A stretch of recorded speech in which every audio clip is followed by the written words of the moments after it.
Hello guys, आज हम आपके लिए एक क्लास जो लेकर आए हैं, इसमें हम आपके लिए केमिस्ट्री का जो 10th चैप्टर है, क्लास 10th है, उसकी जो केमिस्ट्री के चैप्टर्स हैं उनके लिए हम आपको मतलब कि एक रिवीजन क्लास लेकर आए हैं, जो कि कम समय में हम पूरा आपको रिवीजन करा सकें। तो ये जो क्लासेस हैं आपकी बिल्कुल नॉर्मल, आपका जो 3 से 4 चैप्टर हैं पूरे कंप्लीट करवाए जाएंगे। लेकिन अभी हम पहली क्लास ले रहे हैं। अगर आपका सपोर्ट रहा, आप ये इस क्लास को ज़्यादा से ज़्यादा शेयर करें और ज़्यादा से ज़्यादा लाइक करेंगे तो हम आपको सेकंड, थर्ड, फोर्थ चैप्टर लेकर आएंगे। और अगर आपका सपोर्ट अच्छा नहीं रहा तो हम ये क्लास एक ही लेंगे, क्योंकि हम ऑफलाइन वाले बच्चों को पढ़ा देंगे उस समय में, क्योंकि आपके लिए जो टाइम निकालेंगे, अगर आपका सपोर्ट ही नहीं मिलेगा तो फिर हम आपके लिए ये टाइम निकाल के हम हमारे ऑफलाइन वाले बच्चों का नुकसान क्यों करेंगे। तो अगर आप सपोर्ट करेंगे तो बिल्कुल हम जो ऑफलाइन वाले बच्चों को पढ़ाएंगे उसी समय हम रिकॉर्ड करके आपके लिए शाम तक क्लास डाल देंगे। और अगर आपका सपोर्ट नहीं रहता है तो फिर हम आपके लिए यही क्लास अकेली डाल पाएंगे, क्योंकि फिर हम ऑफलाइन वाले बच्चों को ही ज़्यादा सपोर्ट करेंगे। तो इसलिए आप क्लास को सपोर्ट ज़रूर करिएगा और ज़्यादा से ज़्यादा क्लास को शेयर कीजिएगा, ताकि हम आपके लिए क्लास में बहुत सारा और भी ज़्यादा आपको करवा सकें और आपके 5 चैप्टर केमिस्ट्री के फटाफट रिवीजन करा सकें। तो देखिए, चलिए स्टार्ट कर देते हैं क्लास। आई होप आप सभी लोगों ने क्लास को शेयर भी किया होगा, लाइक भी किया होगा।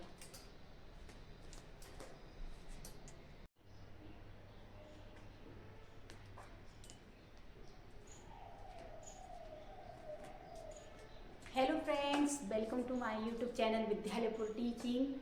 आपको लास्ट क्लास में हमने जो आपके एग्ज़ाम चल रहे हैं 10th के, उसमें हमने मैथ की क्लास आपको करवाई थी, और जिसमें हमने 8th और 9th चैप्टर आपको करवाए थे और क्विक रिवीजन करवाया था। उसी तरीके से आज की क्लास में हम आपको साइंस का क्विक रिवीजन करवाएंगे, और आपके जो साइंस का केमिस्ट्री वाला पोर्शन है वो आपको कंप्लीट कराएंगे कम समय में और क्लियर एकदम आपको एक्सप्लेनेशन के साथ, लेकिन जल्दी जल्दी रिवीजन करेंगे हम। और आप यूं ही क्लास को एक बार शेयर ज़रूर कर दीजिएगा। और जो क्लास आप लोग शेयर करते हैं ये उन लोगों तक भी पहुंच जाती है जिसको इसकी ज़रूरत है। तो जिन्होंने अभी तक भी बिल्कुल थोड़ा सा भी नहीं पढ़ा है ये जो केमिस्ट्री वाला पोर्शन, वैसे तो सभी ने पढ़ रखा होगा, लेकिन आपको थोड़ा सा भी अगर डाउट होगा तो बिल्कुल हम आपको इस क्लास में कंप्लीट कर देंगे। आपके लिए जो आपके 3 से 4 से 5 चैप्टर आप केमिस्ट्री के हैं, आपको हम कंप्लीट उसको 2.5 से लेकर 2.5-1 घंटे में कंप्लीट करने की कोशिश कर देंगे। तो बिल्कुल आप यूं ही जुड़े रहिए। एक बढ़िया से बुक, कॉपी, जो भी आपका नोटबुक है लेकर साथ में बैठिएगा और यहाँ पर देखिएगा, क्योंकि जो प्रैक्टिस करवाएंगे हम वो भी आप ही हमारे साथ साथ करते हुए चलिएगा। सबसे पहले चैनल को सब्सक्राइब ज़रूर कर लीजिएगा अभी तक आपने नहीं किया है, और क्लास को शेयर ज़रूर कर दीजिएगा और क्लास को लाइक करके ज़रूर जाइएगा। जब भी आप जाएंगे क्लास छोड़कर तो क्लास को लाइक करके ज़रूर जाइएगा। तो चलिए, अब कोई टाइम नहीं लेंगे और जल्दी से अब आपके लिए स्टार्ट कर देते हैं। देखिए, हम कुछ लिख कर भी लेकर आ गए हैं ताकि आपका कम समय में जल्दी हो जाए एक बार रिविज़न करने पर। तो जल्दी से हम देख लेते हैं। अब आपका स्टार्ट कर देते हैं। तो देखिए, सबसे पहले आपका जो आज का है फर्स्ट चैप्टर है, जिसमें हम आपको जो केमिकल रिएक्शन एंड एजुकेशन से संबंधित आपको ये चैप्टर फर्स्ट दे रखा है, जिसमें आपको बताया जाएगा कि केमिकल रिएक्शंस कैसे होती हैं और जो बैलेंसिंग कैसे होती है इसमें, और आपको केमिकल जो रिएक्शंस होती हैं उनके टाइप्स कितने होते हैं। तो वो हम बिल्कुल ईजी तरीके से और जल्दी जल्दी करने की कोशिश करेंगे। तो बिल्कुल सबसे पहले हम देखेंगे कि chemical reaction and education first chapter है, और उसमें देखेंगे कि केमिकल इक्वेशंस केमिकल रिएक्शन हम किसको कहते हैं। ठीक है, तो केमिकल रिएक्शन क्या होती है? The process in which new substance with new property are formed. देखिए, ऐसी रिएक्शंस जिसमें हम क्या करते हैं, वन और मोर सब्सटेंस लेते हैं और उससे एक क्या होता है, एक नया ही सब्सटेंस बन जाता है। क्या हो जाता है? उससे एक नया ही सब्सटेंस बन जाता है, और वो जो नया सब्सटेंस रहता है वो एक नई प्रॉपर्टी के साथ बनता है। नया सब्सटेंस किसके साथ बनता है? नई प्रॉपर्टी के साथ ही बनेगा, और इसी को हम क्या कह देते हैं कि ये केमिकल रिएक्शन हो गई। सिंपल सी अपनी भाषा में बोले, एक तरफ रिएक्टेंट ले लिया आपने और उससे एक क्या बना दिया, प्रोडक्ट बना दिया, ये आपकी केमिकल रिएक्शन हो गई। सिंपल है, आपने कुछ लिया था रिएक्टेंट के फॉर्म में और आपने क्या कर दिया है, एक न्यू कुछ बना दिया है, तो वो आपका क्या हो जाएगा, आपका केमिकल रिएक्शन हो जाएगी। अच्छा, केमिकल रिएक्शन जो होती है इसमें दो होते हैं, हमने अभी नाम लिया था रिएक्टेंट। क्या लिया था? रिएक्टेंट। देखिए, जो आप सामान ले रहे हैं, जो बनाने के लिए केमिकल ले रहे हैं, उसको हम क्या बोलेंगे, रिएक्टेंट बोलते हैं। जबकि जो बनकर तैयार हो जाता है उसको हम क्या बोलते हैं, प्रोडक्ट बोलते हैं। क्या बोलेंगे हम उसको? प्रोडक्ट बोलेंगे। फॉर एग्जाम्पल, जैसे हमने है ना क्या लेते हैं, Na लिया और Cl लिया है, Na और Cl क्या हो जाएगा, हमारा रिएक्टेंट हो जाएगा। लेकिन हमने उससे क्या बना लिया, एक नमक बना लिया, अलग अलग सोडियम लिया था, क्लोरीन लिया था, लेकिन जब वो दोनों बन गए तो वो NaCl मतलब कि जो आपका टेबल सॉल्ट होता है वो बन जाता है NaCl। तो वो जो NaCl बना है वो हमारा क्या हो जाएगा, प्रोडक्ट हो जाएगा। और Na प्लस Cl जो लिया था वो हमारा क्या हो जाएगा, रिएक्टेंट हो जाएगा। सिंपल सा बोले तो रिएक्शन की जो आपको लेफ्ट हैंड साइड देखने को मिलेगा वो मिलेगा क्या, रिएक्टेंट। और जबकि राइट हैंड साइड जो देखने को मिलेगा वो क्या मिलेगा आपको, इस तरीके से लिखेंगे तो राइट हैंड साइड क्या हो जाएगा, हमारा प्रोडक्ट बनेगा, और लेफ्ट हैंड साइड क्या बनेगा हमारा, लेफ्ट हैंड साइड हमारा क्या रहता है, रिएक्टेंट रहता है। आई होप आपको ये चीज़ें समझ आ गई होंगी। अब हम देखेंगे कि जो केमिकल रिएक्शंस होती है उसमें जैसे कि देखिए, डाइजेशन ऑफ फूड, जब फूड का डाइजेशन होता है वहाँ पे क्या होती है, केमिकल रिएक्शन होती है। रेस्पायरेशन की जो प्रोसेस है वो भी एक केमिकल प्रोसेस ही है, ठीक है। फिर रस्टिंग ऑफ आयरन भी एक क्या है, केमिकल रिएक्शन ही के थ्रू ही होता है। फॉर्मेशन ऑफ कर्ड्स, जो मक्खन दही वगैरह बनाते हैं वो भी क्या होता है, एक केमिकल रिएक्शन ही है उसके अंदर भी, ठीक है। अगर हम देखें कि इसमें केमिकल रिएक्शन में क्या क्या चेंज होते हैं, आपको पता कैसे चलेगा कि केमिकल रिएक्शन हो भी रहा है, तो सिंपल सा है। सबसे पहले तो कोई भी आपने लिया होगा या तो वो अपना स्टेट चेंज कर देगा। स्टेट चेंज मतलब कि अगर पहले सॉलिड होगा तो लिक्विड बन जाएगा, लिक्विड होगा तो सॉलिड हो गया होगा, या फिर गैस की फॉर्म में, मतलब जो पहले था रिएक्टेंट की फॉर्म में जो था वो अब है ना चेंज होकर दूसरे, मतलब जब प्रोडक्ट जब बनेगा तो वो अपना क्या करेगा, स्टेट चेंज करेगा। तो उससे आपको पता चल जाएगा कि इसमें क्या हुई होगी, केमिकल रिएक्शन हुई होगी। क्यों? क्योंकि देखिए, जब पानी था हमने टेम्परेचर बढ़ाया, सॉरी बर्फ आइस था, सॉलिड फॉर्म में था, हमने टेम्परेचर बढ़ा दिया, वो लिक्विड फॉर्म में आ गया, तो उसमें हीट हुई ना, तो हीट तो होना जरूरी है, क्योंकि हीट होगी, टेम्परेचर होगा, तभी तो केमिकल रिएक्शन होगी। तो आपने देखा पहले सॉलिड था अब लिक्विड बन गया, तो मतलब वहाँ पर क्या हो रही होगी, उसका स्टेट चेंज हो गया है, तो वहाँ पर क्या हुई होगी, केमिकल रिएक्शन हुई होगी। नेक्स्ट देखें, या फिर वो है ना क्या करेगा, अपने कलर चेंज कर देता है। कलर चेंज कर देता है, जैसे हम कोई आप देखते हैं कि जैसे आयरन रहता है, आयरन पहले कलर के इसमें ब्राउनिश कलर का हो जाता है, थोड़ा सा रेड ब्राउन होता है, लेकिन जब हम देखते हैं रस्टिंग हो जाती है उस पर, तो उस पर क्या होती है, ब्राउन कलर के ऊपर क्या आने लगती है, एक लेयर आने लगती है। तो वो उसने अपना कलर चेंज किया कि नहीं करा, तो कलर भी चेंज होता है, तब भी हम क्या कह सकते हैं, यहाँ पर केमिकल रिएक्शन हुई है। नेक्स्ट देखेंगे, अगर टेम्परेचर चेंज हो रहा है, बिल्कुल टेम्परेचर चेंज होगा तभी तो वो अपना स्टेट चेंज करेगा, तो टेम्परेचर अगर चेंज है तो वहाँ भी क्या हो जाएगी, केमिकल रिएक्शंस ही होंगी। फिर एवोल्यूशन ऑफ गैसेस का बनना, ठीक है, ये सब देख। तो हमने देखा केमिकल रिएक्शन क्या थी, केमिकल रिएक्शन थी कि कभी हम दो वन और मोर क्या ले लेते हैं, कोई भी सब्सटेंस लेते हैं और उससे एक न्यू सब्सटेंस बन जाता है और उसकी भी एक न्यू प्रॉपर्टी हो जाती है, तो उसी को हम केमिकल रिएक्शन कहते हैं। केमिकल रिएक्शन में दो पार्ट जो रहते हैं, एक लेफ्ट और राइट, ये क्या होते हैं, जो आप प्रोडक्ट बन रहा है, मतलब कि जो आप सामान ले रहे हैं उसको आप रिएक्टेंट कहते हैं, और जो बनता है रिएक्टेंट से उसको हम प्रोडक्ट कहते हैं। तो इसमें दो है ना ऑब्जेक्ट क्या है, काम करेंगे।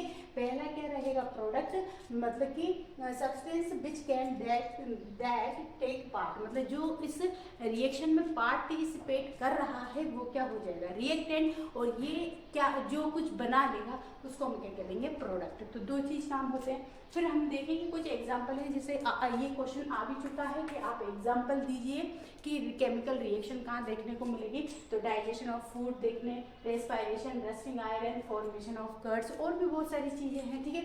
फिर आपको देखेंगे क्या क्या चीज इन्वॉल्व, आपको पता कैसे चलेगा तो आपने देखा कि चेंज इन स्टेट, अगर स्टेट चेंज होता है तो भी केमिकल रिएक्शन होती है, ठीक है। अगर कलर चेंज हो रहा है तो भी केमिकल रिएक्शन हो जाएगी, ठीक है। टेम्परेचर चेंज हो रहा है तो भी केमिकल रिएक्शन है, और गैसेस का एवोल्यूशन हो रहा है तो भी केमिकल रिएक्शन। अब हमने देख लिया कि केमिकल रिएक्शन तो पता चल गया हमें क्या है, लेकिन अब केमिकल इक्वेशन क्या होती है, ठीक है। केमिकल इक्वेशन क्या होगी, तो देखिए जब भी आप किसी भी केमिकल रिएक्शन को करते हैं, ध्यान से सुनिएगा, केमिकल रिएक्शन को आप कर रहे हैं और उसमें आप क्या कर रहे हैं, केमिकल फॉर्मूले का यूज कर रहे हैं, यहाँ पर रिप्रेजेंट, मतलब जिससे आप केमिकल जो केमिकल रिएक्शन कर रहे हैं, जो सिंबल वो आप उसमें यूज कर रहे हैं, वो सारी क्या कहलाई, वही कहलाएगी आपकी केमिकल इक्वेशन कहलाती है। वो क्या कहलाएगी, केमिकल इक्वेशन कहलाती है। फॉर एग्जाम्पल, जैसे कि आपने देखा कि यहाँ पर जिंक लिया है, आपने जिंक लिखकर नहीं लिया है, वर्डिंग में नहीं ली, जिंक का फॉर्मूला रख दिया, जिंक का आपने क्या रखा, सिंबल भी रख दिया, जिंक को हम Zn बोलते हैं, तो जिंक रखा। तो यहाँ पर ये जो आप क्या कर रहे हैं, मतलब जिंक ना लिखकर आप उसका क्या कर रहे हैं, सिंबल भी यूज कर रहे हैं। तो जहाँ भी हम सिंबल भी या फॉर्मूला यूज करते हैं, वही हमारी क्या हो जाती है, केमिकल इक्वेशन हो जाती है। आई होप आपको समझ आ रहा होगा, ठीक है। अब देखिए यहाँ पर लिखा भी है जिंक, और हमने क्या लिया है, सल्फ्यूरिक एसिड लिया है, और ये देखिए ये जो है इस साइड है, ठीक है, इधर है लेफ्ट हैंड साइड है, तो इसको हम क्या बोल रहे हैं, ये क्या है, एक रिएक्टेंट है। फिर इससे क्या बन गया, जिंक सल्फेट बन गया, और जिंक सल्फेट किसकी फॉर्म में बन गया है, प्रोडक्ट की फॉर्म में बन गया है। क्लियर है। अच्छा एक और देख लेते हैं, देखिए magnesium in burn in air to form the magnesium oxide. जब हम मैग्नीज को किसमें, मैग्नीशियम को हमने एयर की प्रेजेंस में उसको क्या किया है, बर्न किया है। तो देखिए मैग्नीशियम को हमने क्या करा है, ऑक्सीजन की प्रेजेंस में बर्न किया है, तो फिर उसने क्या बना दिया है, तो उसने मैग्नीशियम ऑक्साइड बना दिया है। क्या बनाया है, मैग्नीशियम ऑक्साइड। तो ये जो हमने लिया था, ये क्या था, हमारा रिएक्टेंट था, और ये क्या बना दिया, उसने प्रोडक्ट बनाया। आई होप आपको केमिकल रिएक्शंस और केमिकल इक्वेशन समझ आई होगी। चलिए नेक्स्ट देख लेते हैं।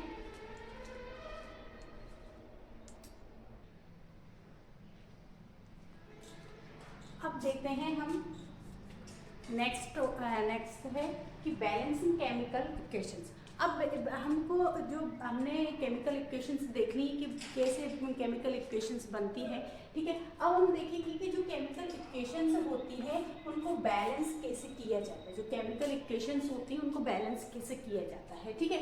देखिए सिंपल सा है कि नंबर ऑफ प्रोडक्ट, ठीक है, ये क्या है, number of elements involve in chemical reaction should remain same at the reactant and product. Simple सी बात बोली उन्होंने कि जितने भी आप मॉलिक्यूल्स किसके लेते हैं, रिएक्टेंट के लेते हैं, और फिर उससे जो प्रोडक्ट बन रहा है, रिएक्टेंट से जो प्रोडक्ट बन रहा है, उसके भी मॉलिक्यूल्स क्या होने चाहिए, सेम होने चाहिए, ठीक है। मतलब जितने मॉलिक्यूल्स आपके रिएक्टेंट के हैं, उतने ही मॉलिक्यूल्स क्या होना चाहिए, प्रोडक्ट के भी होने चाहिए। तो सिंपल सा बोला गया है कि नंबर ऑफ क्या, reactant equal to number of product. मतलब जितना आपका moles, number of moles in reactant equal to number of moles in product. तो जितना है ना, क्या कहते हैं, नंबर्स आपके क्या होने चाहिए, रिएक्टेंट में होने चाहिए, उतने ही मोल्स आपके कितने किस में होने चाहिए, प्रोडक्ट में। तो उसको हम क्या कर देंगे, बैलेंसिंग कहलाएगी। जैसे कि देखिए एग्जांपल हमने यहाँ पर देखा कि मैग्नीशियम था, ठीक है, मैग्नीशियम है। एग्जाम्पल अगर देखें तो मैग्नीशियम था, मैग्नीशियम की अगर हम क्या कर देते हैं, ऑक्सीजन से रिएक्शन कर देते हैं। क्या करेंगे, ऑक्सीजन से रिएक्शन करेंगे, तो यहाँ पर रिएक्शन जब करेंगे तो क्या बन जाएगा, मैग्नीशियम ऑक्साइड। क्या बन जाएगा, मैग्नीशियम ऑक्साइड। अब आप देखिएगा कि यहाँ पर Mg1 था, यहाँ पर भी Mg1 था, तो मतलब Mg तो बराबर है, लेकिन यहाँ देखा हमने ऑक्सीजन के 2 मॉलिक्यूल थे, यहाँ पर तो सिर्फ एक बचा। तो ये क्या है, बैलेंस नहीं, ये क्या नहीं है, बैलेंस नहीं। तो हमें इसको बैलेंस करने के लिए क्या करना पड़ेगा, इसके मॉलिक्यूल्स को आपस में क्या करना पड़ेगा, हमको आपस में बराबर करना पड़ेगा। अब देखिएगा अगर हम ऑक्सीजन यहाँ पर 2 है, तो यहाँ पर हम क्या कर सकते हैं, 2 कर देंगे, ठीक है, यहाँ पर क्या कर दी हमने 2। तो अब देखिए ऑक्सीजन भी 2 हो गए हैं, यहाँ भी ऑक्सीजन 2 हो गए, लेकिन यहाँ पर अब आपके पास क्या होगा, मैग्नीशियम 2 हो गए और यहाँ पर 1 है। तो इसलिए हम क्या कर देंगे, यहाँ पर भी मैग्नीशियम के सामने भी हम 2 लिख देंगे। तो अब देखेंगे तो ये क्या हो गया, पूरा बराबर हो चुकी है, इक्वल हो गई है। तो ये क्या हो चुकी है, आपकी बैलेंस हो गई है, रिएक्शन क्या हो गई है, बैलेंस हो गई है। अगर हम एक और देखें, आपकी बुक का ही हम करवा रहे हैं, यहाँ पर है ना, किसी और आपको नहीं करवाएंगे, सिर्फ एनसीईआरटी की बुक की ही कराएंगे, जिससे कि क्या होगा कि आपका क्वेश्चन जो आपने याद करे होंगे वो आपके लिए दिक्कत नहीं देंगे। अब देखिए, अगर हम एक और एग्जाम्पल देखें तो हम लेते हैं आयरन, ठीक है, आयरन लेते हैं, आयरन, ठीक है, सॉलिड फॉर्म में लेंगे और इसको अगर हम क्या करते हैं, वाटर के साथ क्या करेंगे, रिएक्ट कराएंगे। किसके साथ करा दिया हमने, आयरन को अगर हम वाटर के साथ क्या कराएंगे, रिएक्ट कराएंगे, तो हमारे पास क्या बन जाएगा, Fe3, यहाँ पर क्या बनेगा, Fe3O2, ठीक है, क्या बन जाएगा, Fe3O2। आई होप आप सभी को दिख रहा होगा यहाँ पर, ठीक है, Fe3O2, यहाँ पर Fe3 कितने हो जाएंगे, 2 नहीं 4 होगा यहाँ पर, है ना, Fe3O4 और प्लस में H2 निकलेगा, ठीक है। अब हमारे पास ये दे रखा है, आपने देखा कि हमारे पास तो ये रिएक्शन दे रखी है। अब देखेंगे हमारे पास यहाँ पर F कितना 1 है और यहाँ पर F कितना आ गया, 3 आ गया, ये तो गलत हो जाएगा, ये बैलेंसिंग नहीं है, मतलब अब हमें क्या करना पड़ेगा, इसको बैलेंस करना पड़ेगा। देख लेते हैं, चलिए देखिए, यहाँ पर H2 कितने 2 है, यहाँ पर 2 है, ये तो क्लियर हो गया, लेकिन यहाँ पर O कितने हैं, 4 है, कितने हैं, 4 है, लेकिन हमारे पास यहाँ पर O कितना है, सिर्फ 1 है। तो सबसे पहले हम इस O को ही बैलेंस करेंगे, तो यहाँ पर हम क्या कर देंगे, इसके सामने 4 कर देंगे। तो अब देखिए ऑक्सीजन के मॉलिक्यूल्स कितने हो गए, 4 हो गए हैं, ठीक है, लेकिन आप देखेंगे कि ऑक्सीजन के मॉलिक्यूल्स तो 4 हो गए, लेकिन हाइड्रोजन के मॉलिक्यूल्स कितने हो गए, तो 4 2 जा 8 हो गए, और यहाँ पर हमारे पास कितने हैं, ओनली 2 है। तो हम इसके सामने भी क्या कर देंगे, 4 लिख देंगे, इसके सामने भी क्या करेंगे, 4 लिखेंगे, ठीक है। अब ये भी बराबर हो गए, ऑक्सीजन बराबर हो गए, हाइड्रोजन बराबर हो गए, लेकिन यहाँ पर हमारे पास क्या है, Fe के मॉलिक्यूल्स 3 हैं, तो यहाँ पर 1 है, तो हम यहाँ पर क्या कर देंगे, इसके सामने भी 3 लिखेंगे। तो देखिए इस तरीके से ये क्या हो गई, बैलेंस हो गई। तो बैलेंस में हमने देखा कि जितने मॉलिक्यूल्स आप रिएक्टेंट में ले रहे हैं उतने ही मॉलिक्यूल्स आपको प्रोडक्ट में भी बनाने होंगे, तभी इक्वेशन बैलेंस होगी। आई होप आपको ये समझ आई होगी। ये जो बैलेंसिंग इक्वेशन है ये MP बोर्ड में तो 2 से 3 बार आ चुका है, तो ये आपके लिए बिल्कुल 3 मार्क्स या 2 मार्क्स में ही आएगी, तो ये बिल्कुल IMP है, आप कर सकेंगे, ठीक है। चलिए अब देख लेते हैं, अब टाइप्स ऑफ हम देखते हैं, types of chemical reaction. Reaction जो केमिकल रिएक्शन है वो कई टाइप की होती है, ठीक है, जैसे 4 टाइप, एक हो जाएगा कंपोजिशन, एक डिकम्पोजिशन हो जाएगा, एक डिस्प्लेसमेंट हो जाएगी, एक डबल डिस्प्लेसमेंट हो जाएगी, एक रेडॉक्स भी हो जाएगी। रेडॉक्स में हम रिडक्शन ऑक्सीडेशन दोनों कर लेते हैं, ठीक है। तो सबसे पहले हम पढ़ेंगे कॉम्बिनेशन रिएक्शन। अब कॉम्बिनेशन से हमें पता चल रहा है कॉम्बिनेशन हो रहा होगा, कुछ जुड़ रहा होगा, क्लियर है ना, कुछ जुड़ रहा होगा, कॉम्बिनेशन हो रहा है, बिल्कुल ये आप बिल्कुल नाम से ही समझ जाएंगे कि यहाँ पर क्या होगा कि कोई भी रिएक्शन है अगर उसमें 2 और मोर जो रिएक्टेंट है वो आपस में कंबाइन होकर एक सिंगल प्रोडक्ट बना रहे हैं। क्या बना रहे हैं, क्या कर रहे हैं, जब 2 और मोर रिएक्टेंट मिलकर सिंगल प्रोडक्ट बनाते हैं, वहाँ पर कौन सी रिएक्शन हो जाती है, तो वहाँ पर हो जाती है कॉम्बिनेशन रिएक्शन। कौन सी होती है, कॉम्बिनेशन रिएक्शन होती है। अब जैसे कि देखिए हम यहाँ पर करके देखते हैं, एग्जाम्पल इसका देखते हैं। अब जैसे कि यहाँ पर है, हमने लिया है कार्बन, ठीक है। अच्छा ये सारे जितने भी मैं एग्जाम्पल लूँगी ये आपकी NCERT के रहेंगे, तो दिक्कत आपको बिल्कुल भी नहीं होने वाली, ठीक है, क्लियर है। चल अब हम देखेंगे यहाँ पर हमने क्या लिया है, कार्बन लिया है, और कार्बन सॉलिड फॉर्म में लेंगे, और यहाँ पर फिर क्या लेंगे, ऑक्सीजन लेंगे, और ऑक्सीजन क्या लेंगे, गैस के फॉर्म में लेंगे। अब देखिए यहाँ पर कितने हैं, हमारे पास 2 रिएक्टेंट, कितने रिएक्टेंट हैं, 2, एक कार्बन है एक ऑक्सीजन है। जब ये दोनों रिएक्शन करेंगे तो ये क्या हो जाएगा, कार्बन डाइऑक्साइड बना लेंगे। क्या बना लेंगे, कार्बन डाइऑक्साइड बना लेंगे, क्लियर है? क्या बनाएंगे? कार्बन डाइऑक्साइड बनाएंगे, और वो भी किसकी फॉर्म में बनाएंगे? गैस की फॉर्म में। देखिए तो आपकी ये क्या होगा, दो अपन ने टू क्या लिए थे, रिएक्टेंट लिए थे, लेकिन उससे हमने क्या बना लिया है, ये सिंगल प्रोडक्ट बना लिया है। तो ये कॉम्बिनेशन रिएक्शन होती है जिसमें हम क्या करते हैं, आप इसको भी कॉम्बिनेशन रिएक्शन में यूज कर सकते हैं। देखिए यहाँ पर Mg लिया था और ऑक्सीजन लिया था, दोनों को जोड़कर मैग्नीशियम ऑक्साइड बना, ये भी कॉम्बिनेशन रिएक्शन का ही एग्जाम्पल लिखा है।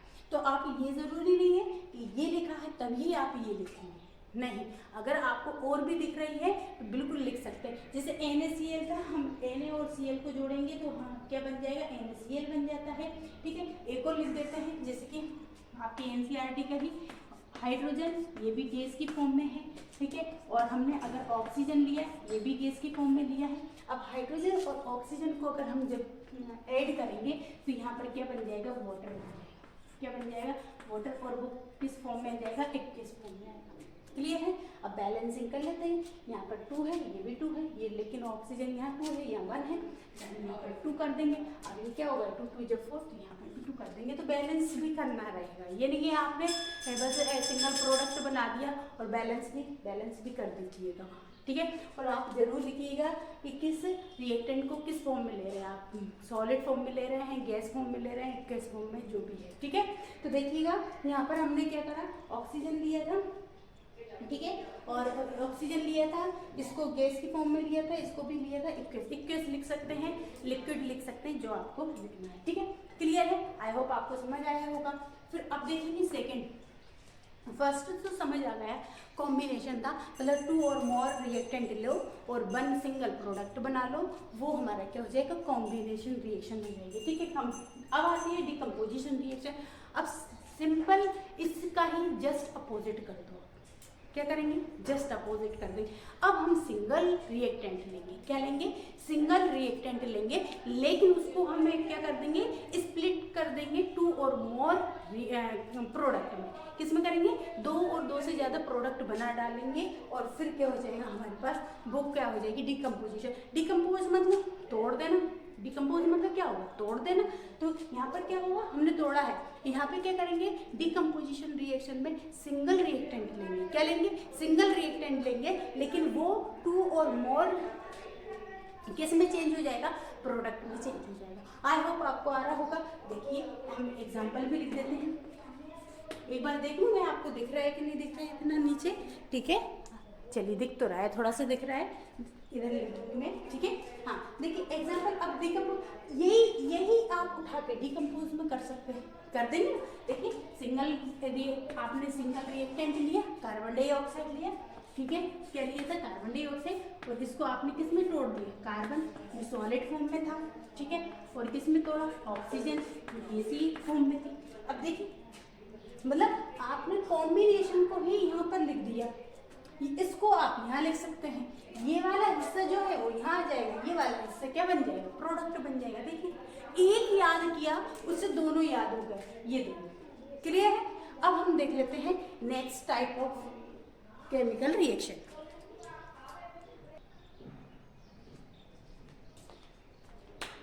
अब देखिएगा, अब हम देखते हैं कि अभी हमने देखा डिकम्पोजिशन रिएक्शन क्या होती है, कि जब हमारे पास है ना सिंगल रिएक्टेंट होता है और 2 और मोर प्रोडक्ट में वो क्या हो जाता है, चेंज हो जाता है, स्प्लिट हो जाता है। ठीक है, उसको हम डिकम्पोजिशन रिएक्शन कहते हैं। लेकिन डिकम्पोजिशन रिएक्शन में 3 टाइप की होती है, उसके भी टाइप्स होते हैं डिकम्पोजिशन रिएक्शन के। पहली क्या होती है, थर्मल डिकम्पोजिशन रिएक्शन। कौन सी होती है, थर्मल डिकम्पोजिशन रिएक्शन।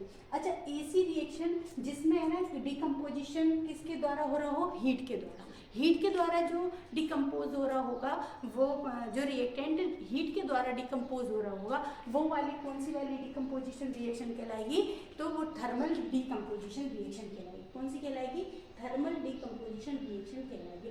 अगर हम थर्मल डिकम्पोजिशन रिएक्शन में देखें तो कैल्शियम कार्बोनेट जो रहता है उसकी रिएक्शन, जैसे कि देखिए कैल्शियम कार्बोनेट, ये हमारे पास एग्जाम्पल बता रही हूँ मैं, कैल्शियम कार्बोनेट था। अच्छा, कैल्शियम कार्बोनेट है ना जो है वो किस फॉर्म में होगा, तो कैल्शियम कार्बोनेट जो था हमारे पास सॉलिड फॉर्म में होता है। ठीक है, किस फॉर्म में होगा, तो सॉलिड फॉर्म में होगा। ठीक है, सॉलिड फॉर्म में था, फिर हमने उसको क्या करा है, हीट की प्रेजेंस में रिएक्ट कराया है। हीट की प्रेजेंस में हमने इसको क्या कराया है, रिएक्ट कराया है। और इसने क्या बना लिया है, तो इसने कैल्शियम ऑक्साइड बनाया। क्या बनाएगा, कैल्शियम ऑक्साइड बनाएगा। और यहाँ पर क्या निकलेगा, तो CO2 मतलब कार्बन डाइऑक्साइड निकल जाएगी। क्या निकलेगी, कैल्शियम ऑक्साइड बनाएगा और कार्बन डाइऑक्साइड क्या हो जाती है, निकल जाती है।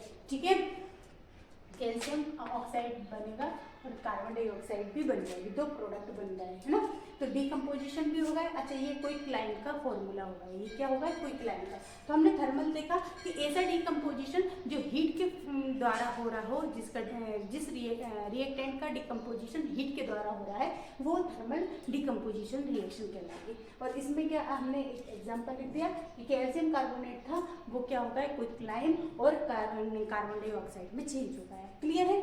अच्छा, एक और फिर दूसरा है, क्या है, इलेक्ट्रोलाइटिक डिकम्पोजिशन। अब इलेक्ट्रोलाइटिक डिकम्पोजिशन क्या होगा कि इसमें डिकम्पोजिशन किसके थ्रू होगा, पासिंग इलेक्ट्रिसिटी, मतलब इलेक्ट्रिसिटी के थ्रू अगर डिकम्पोजिशन, किसी रिएक्टेंट का डिकम्पोजिशन अगर इलेक्ट्रिसिटी के थ्रू हो रहा है, तो वहाँ पर कौन सी रिएक्शन होगी, तो इलेक्ट्रोलाइटिक रिएक्शन होगी। क्या होगी, इलेक्ट्रोलाइटिक रिएक्शन होगी। ठीक है, अगर हम इसमें देखें एग्जाम्पल, तो एग्जाम्पल क्या हो जाएगा, जैसे कि H2O था, ठीक है, वाटर था, वाटर किसकी इक्वेस फॉर्म में था, और ये रिएक्ट होकर किसमें, इलेक्ट्रिसिटी इसमें रिएक्ट होकर ये हाइड्रोजन गैस और ऑक्सीजन गैस में ये क्या हो गया है, चेंज हो गया है। ठीक है, हाइड्रोजन गैस और ऑक्सीजन गैस में क्या हो गया है, चेंज हो गया है। तो ये इसका एग्जाम्पल है। ठीक है, क्या था, हाइड्रोजन। तो इलेक्ट्रोलाइटिक डिकम्पोजिशन क्या होता है, जब हम इलेक्ट्रिसिटी को क्या करते हैं, फ्लो करवाते हैं, ठीक है, पास कराते हैं, और उसके द्वारा कोई अगर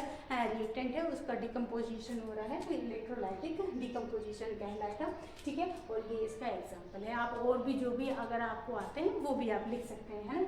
ठीक है, लास्ट वन है डिकम्पोजिशन का ही टाइप है, फोटोलाइटिक डिकम्पोजिशन। अब फोटोलाइटिक डिकम्पोजिशन मतलब क्या हो रहा है, ऐसे डिकम्पोजिशन जो सनलाइट की प्रेजेंस में हो रहा है। ठीक है, ऐसा डिकम्पोजिशन जो सनलाइट की प्रेजेंस में हो रहा है, वो कौन सा कहलाएगा, तो वो कहलाता है फोटोलाइटिक कहलाता है। ठीक है, क्या कहलाएगा, फोटोलाइटिक कहलाएगा। ठीक है, अगर हम देखें तो जैसे कि क्या है, सिल्वर AgCl2, क्या है, AgCl2 है। ठीक है, उसे सनलाइट की प्रेजेंस में हम क्या कर देते हैं, सनलाइट की प्रेजेंस में इसको जब रिएक्ट कराएंगे तो क्या बन जाएगा, Ag प्लस Cl2। ठीक है, ये क्या निकल जाएगा, Ag प्लस Cl2 निकल जाएगा। अच्छा, Ag प्लस Cl2 निकलेगा, लेकिन हमारे पास देखेंगे कि अच्छा AgCl2 है, Ag क्या बनेगा, AgCl था, यहाँ पर 2 क्यों होगा, यहाँ पर AgCl था। ठीक है, AgCl था, और यहाँ पर क्या बनाएगा, Ag और Cl2 में चेंज हो जाएगा। तो यहाँ पर देखिए 2 है, तो यहाँ पर भी हमको 2 करना पड़ेगा, और ये भी हमको 2 करना पड़ेगा। तो देखिएगा, ये 3 टाइप की डिकम्पोजिशन रिएक्शन भी 3 टाइप की थी, थर्मल थी, एक इलेक्ट्रोलाइटिक थी, एक फोटोलाइटिक थी। ठीक है, आप नेक्स्ट देखते हैं, ये तो डिकम्पोजिशन रिएक्शन का क्या हो गया था, ये टाइप्स हो गए थे, ये सेकंड था। अब जो हमारी केमिकल रिएक्शन थी उसका थर्ड टाइप पढ़ते हैं हम, डिस्प्लेसमेंट रिएक्शन। अच्छा, डिस्प्लेसमेंट रिएक्शन क्या होता है, तो डिस्प्लेसमेंट रिएक्शन मतलब ये होगा कि ऐसी रिएक्शन जिसमें क्या हो कि इसमें हमें ना मोर रिएक्टिव जो एलिमेंट होता है वो किसके साथ डिस्प्लेस हो जाता है, जो कम रिएक्टिव एलिमेंट्स होगा।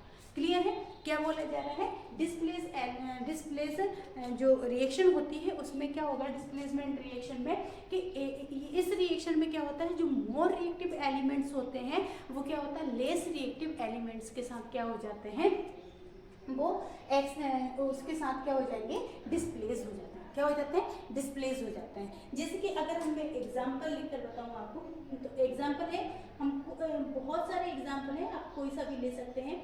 जैसे कि जिंक है, और जिंक को अगर हम क्यूप्रस सल्फेट के साथ क्या करते हैं, रिएक्ट कराते हैं। ठीक है, और ये सब आपके NCERT के हैं, तो आप दिक्कत नहीं होगी। ठीक है, जैसे कि जिंक है, इसका एग्जाम्पल लिख रही हूँ मैं, जिंक है, और जिंक को अगर हम क्या करते हैं, क्यूप्रस सल्फाइड के साथ CuSO4 के साथ अगर हम रिएक्ट कराते हैं, तो यहाँ पर क्या हो जाएगा, जिंक सल्फेट बन जाएगा। क्या बन जाएगा, जिंक सल्फेट बन जाएगा, और Cu क्या हो जाएगा, अलग हो जाएगा।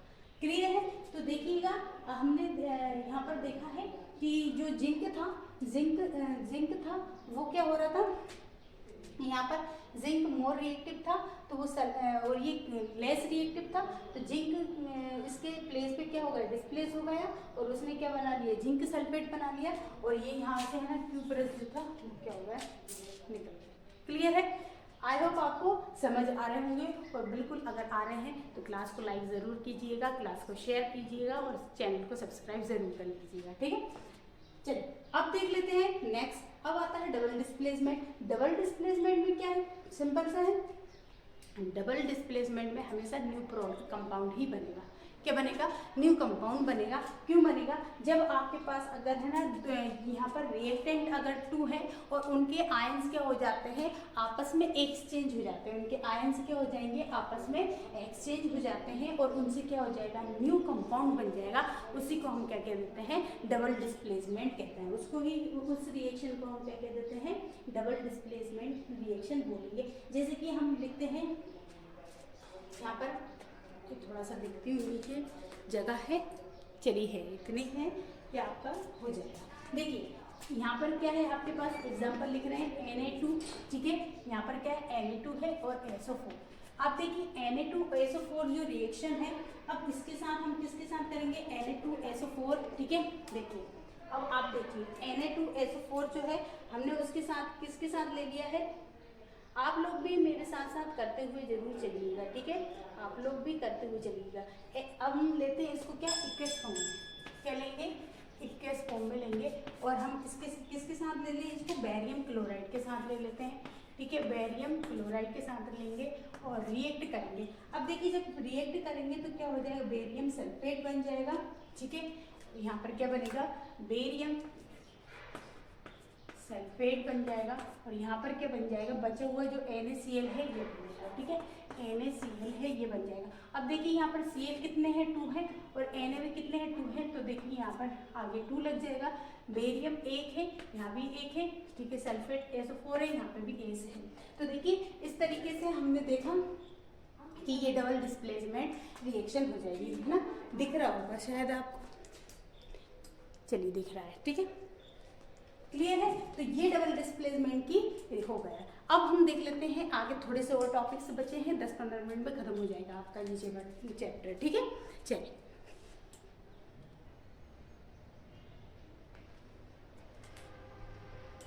चलिए अब देख लेते हैं ऑक्सीडेशन रिएक्शन, ठीक है। नेक्स्ट हमारा टाइप क्या है, ऑक्सीडेशन रिएक्शन। अच्छा, ऑक्सीडेशन रिएक्शन में क्या होता है, तो ऑक्सीडेशन रिएक्शन में होता है कि जब इसमें ऑक्सीजन का एडिशन होता है, मतलब कि जब रिएक्टेंट में या सब्सटेंस में ऑक्सीजन जुड़ रहा हो और क्या रिमूव हो रहा हो, हाइड्रोजन रिमूव होता है, तो उसको हम क्या कहते हैं, ऑक्सीडेशन रिएक्शन कहते हैं। क्या कहा जाता है कि जब ऑक्सीजन जुड़ रहा है और हाइड्रोजन क्या होता है, रिमूव होता है, वो रिएक्शंस क्या कहलाती हैं, ऑक्सीडेशन रिएक्शंस कहलाती है। कौन सी रिएक्शंस कहलाएंगी, वो ऑक्सीडेशन रिएक्शंस कहलाएंगी। आप भी बढ़िया नोटबुक में इसको आप भी साथ साथ करते हुए चलिएगा और जो जितने भी आपको मिलते जाते हैं, आपको लगता है कि ये मुझसे हो रहा है, तो आप खुद से भी करते हुए चलिएगा, ठीक है।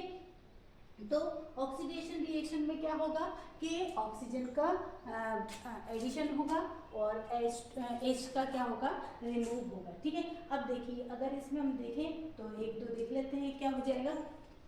यहाँ पर लिख देते हैं C, ये हमने क्विक लाइन लिया है, ठीक है, और उसमें हम क्विक लाइन में क्या करेंगे, तो अगर हम इसमें ना क्या करते हैं H2, ठीक है, ऐड करेंगे, क्या होगा, H2 है। अब यहाँ पर ये नहीं लिखिएगा, यहाँ पे तो आपने H2 लिखा है, ठीक है। ये क्या होगा, जब प्रोडक्ट बनेगा तब की कंडीशन बताता है, ये प्रोडक्ट की कंडीशन बताएगा, ठीक है। सॉरी ये तो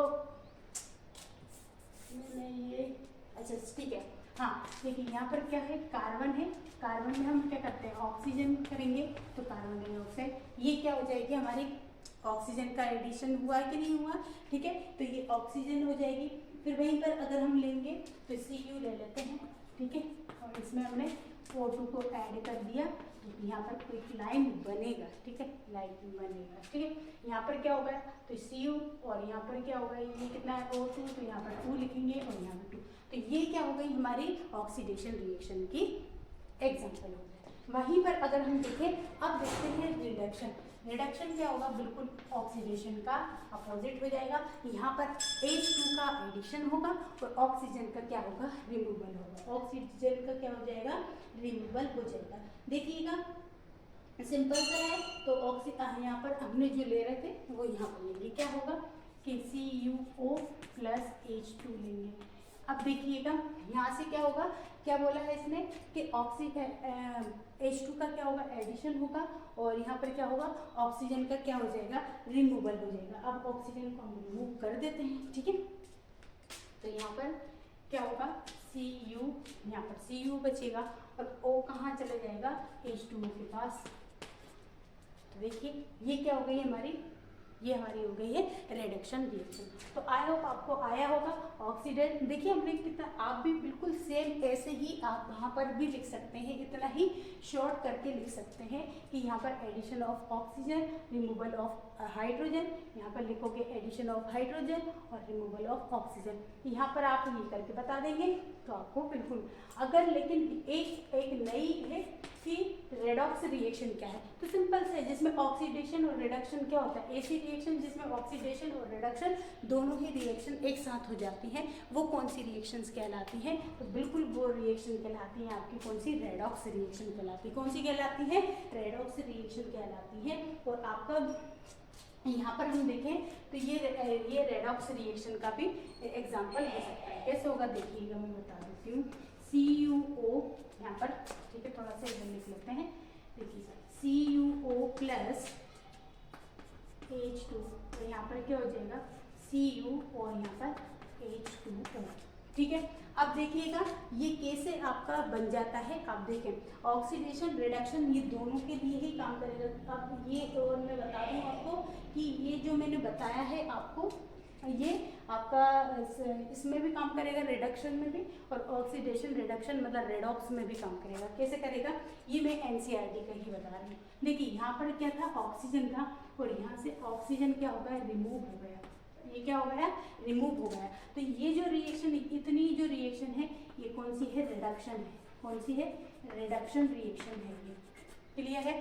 अब देखिए यहाँ पर H था, ठीक है, यहाँ पर अकेला था, लेकिन यहाँ पर आके उससे कौन जुड़ गया, ऑक्सीजन जुड़ गया है। तो ये वाली जो रिएक्शन है वो कौन सी हो जाएगी, ऑक्सीडेशन हो जाएगी। तो आप इस वाले एग्जाम्पल को आप रिडक्शन में भी यूज़ कर सकते हैं और रेडॉक्स रिएक्शन में भी यूज़ कर सकते हैं। आई होप आपको चीज़ें क्लियर हो रही होंगी, ठीक है। अब देखिएगा एक्सोथर्मिक और एंडोथर्मिक। एक्सोथर्मिक क्या होता है, देखिए एंडोथर्मिक लिखा है पहले, ठीक है। एंडोथर्मिक मतलब होता है डिकम्पोज करना, सिंपल सी बात है, डिकम्पोजिशन रिएक्शन के कोई सा भी एग्जाम्पल लिख देना, वो एंडोथर्मिक के लिए हो जाएगा। और जबकि एक्सोथर्मिक के लिए कॉम्बिनेशन रिएक्शन की कोई भी एग्जाम्पल लिख देना, वो एक्सोथर्मिक हो जाएगा। कैसे, देखिए एंडोथर्मिक क्या होता है, जब हम किसी भी रिएक्टेंट को तोड़ते हैं और तोड़ने के लिए जितनी भी एनर्जी चाहिए होती है उसको हम क्या कहते हैं, उस वाली रिएक्शन को क्या बोला जाता है, एंडोथर्मिक रिएक्शन कहा जाता है। क्या कहा जाता है कि किसी भी रिएक्टेंट को तोड़ने में जितनी भी एनर्जी चाहिए होगी, रिक्वायर एनर्जी, तो उसको हम क्या बोलेंगे, उसको एंडोथर्मिक रिएक्शन बोलेंगे। तो देखिए इसमें हम क्या करेंगे, CO2 था, उसमें C सॉलिड और ऑक्सीजन गैस में हम उसको तोड़ दिए, खत्म, ये होगा। आप इसमें डिकम्पोज रिएक्शन का कोई सा भी एग्जांपल लिख दीजिएगा एंडोथर्मिक में, ठीक है। वहीं एक्सोथर्मिक में क्या होगा, सेम इसका उल्टा कर दीजिए कि जब हम कोई भी रिएक्टेंट को आपस में कंबाइन करते हैं और उसमें जितनी भी एनर्जी लगती है, ठीक है, या उनको कंबाइन करने में जितनी भी एनर्जी रिमूव होती है उसको हम क्या कह देते हैं, एक्सोथर्मिक रिएक्शन कहते हैं। और इसको इसका उल्टा करके लिख दीजिए C+O2 और यहाँ पर क्या हो जाएगा, CO2। आई होप आपको समझ आ गया होगा। तो देखिए कितना इजी है ये, हमने पूरा चैप्टर सिर्फ 40 मिनट में कर लिया है। इसमें सिर्फ 2 टॉपिक बचे हैं, एक बचा है कोरोजन और एक बचा है आपका रेंसिडिटी, सिंपल सा। और इसके बाद आपका पूरा ही चैप्टर क्या हो जाएगा, समाप्त हो जाएगा। सिंपल, देखिए हमने कितने इजी तरीके से एक चैप्टर को ख़त्म कर दिया है। चलिए 2 टॉपिक और बचे हैं, वो कर लेते हैं। चलिए आज की क्लास का जो है लास्ट टॉपिक आ चुका है, ये चैप्टर का लास्ट टॉपिक आ चुका है। सबसे पहले हम देख लेते हैं कोरोजन। कोरोजन क्या होता है? तो कोरोजन होगा जो मेटल्स वगैरह होती हैं वो अगर मॉइस्चर या एसिड की जो प्रेजेंस में अगर वो सब्सटेंस क्या होते हैं एक्सपोज्ड हो जाते हैं, उन्हीं को हम क्या कहते हैं? कोरोजन कहते हैं। सिंपल सी बात बोलें तो किसी भी जैसे मेटल वगैरह है उस पर जंग लग जाना क्या हो जाता है? हमारा कोरोजन कहलाता है। जैसे रस्टिंग ऑफ आयरन हो गया, ब्लैक, जैसे कि हम देखते हैं ब्लैक जो सिल्वर पर ब्लैक कोटिंग हो जाती है, ब्लैक हो जाता है, या कॉपर है ना ग्रीन हो जाता है। तो ये सब किसका एग्जाम्पल है? तो ये सब है ना कोरोजन के ही है। तो किसी भी मेटल पे अगर है ना क्या हो रही है, रस्टिंग हो रही है, तो बिल्कुल वो सारा एग्जाम्पल किसका हो जाएगा? वो प्रोसेस कौन सी हो जाएगी? कोरोजन हो जाती है। ठीक है, वहीं पर अगर हम इसे प्रिवेंट करें तो प्रिवेंशन के लिए हम इसे गैल्वेनाइजेशन कर सकते हैं, ठीक है, या फिर है ना इलेक्ट्रोप्लेटिंग करके उसको सही रख सकते हैं, या फिर पेंटिंग करके पेंट्स वगैरह हम उस पर पेंटिंग वगैरह करेंगे, पेंट्स करेंगे। जैसे कि हमारे आयरन की गेट्स वगैरह होते हैं, हम उस पर हम क्या कर देते हैं? पेंट कर देते हैं, तो वो थोड़ा क्या हो जाता है? प्रिवेंट हो जाता है। फिर वहीं पर रेंसिडिटी बोलेंगे, तो रेंसिडिटी मीन्स होता है कि जब है ना फैट हो या फिर ऑयल हो, वो क्या होता है? ऑक्सीजन की प्रेजेंस में वो ऑक्सीडाइज हो जाता है, और ऑक्सीडाइज हो जाने के कारण क्या होता है? उसमें जैसे कि हमारा खाना वगैरह है उसमें फैट होता है, ऑयल होता है, और फिर वो अगर ऑक्सीडाइज हो जाता है तो ऑक्सीडाइज होने के कारण क्या हो जाता है?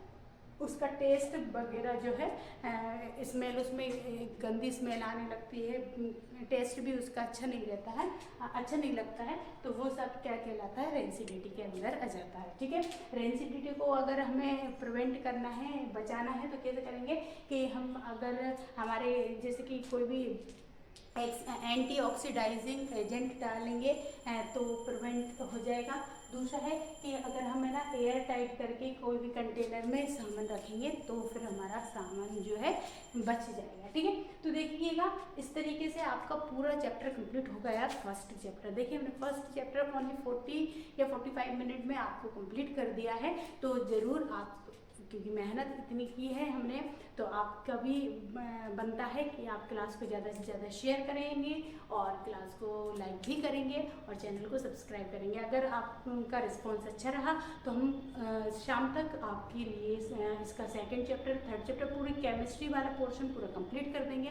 और आपका अगर रिस्पांस अच्छा नहीं रहा तो फिर क्या ही करेंगे, है ना? तो फिर रहने देंगे आपके लिए, तो आप फिर रहने देंगे। फिर जो नॉर्मल हमारा